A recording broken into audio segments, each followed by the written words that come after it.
Autant qu'on n'aime pas ça être encabané. Ça fait longtemps, là, hein? Le mois de mars, là, ça s'en vient bientôt, là, cette année-là. Il y a un bienfait que j'entends de plusieurs personnes, puis je m'inclus là-dedans, c'est on dépense moins.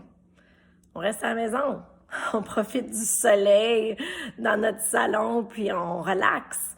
C'est différents types d'activités. On sort plus au resto, on sort pas au cinéma, pas de festival, pas de spectacle, pas de bar, pas de cours de danse ou des cours de karaté pour les enfants ou des cadeaux pour les anniversaires des amis de vos enfants, des parties d'amis, des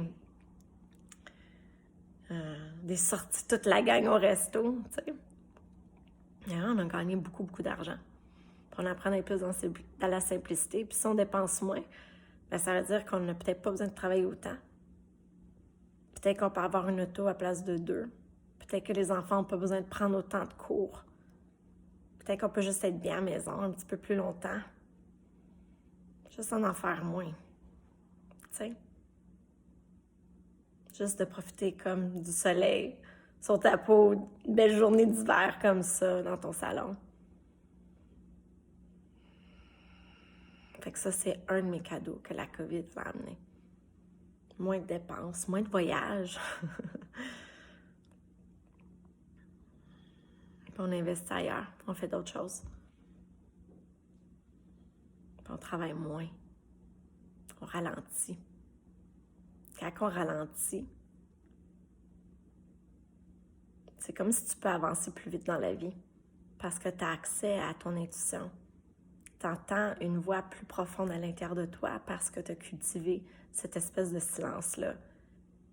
Que toutes les pensées plus désagréables, lourdes, sont moins présentes. Fait que tu peux avoir une clarté sur ta direction. Fait que tu arrives plus vite. Fait que pendant que la plupart de nous, on fait le contraire, on est programmé à aller toujours plus vite, pas d'en faire plus, mais qu'on n'entend plus notre intuition, on va souvent dans la mauvaise direction. Puis ça nous coûte plus cher, il faut comme refaire des tours. C'est comme monter ta montagne, puis tu glisses, puis tu reglisses. Puis c'est donc décourageant. Puis là, il faut que tu trouves la motivation de te relever, puis de te remettre en contact avec ton but, puis dire « OK, je vais y arriver au top, je vais y arriver. » Puis l'effort que ça prend de se remonter.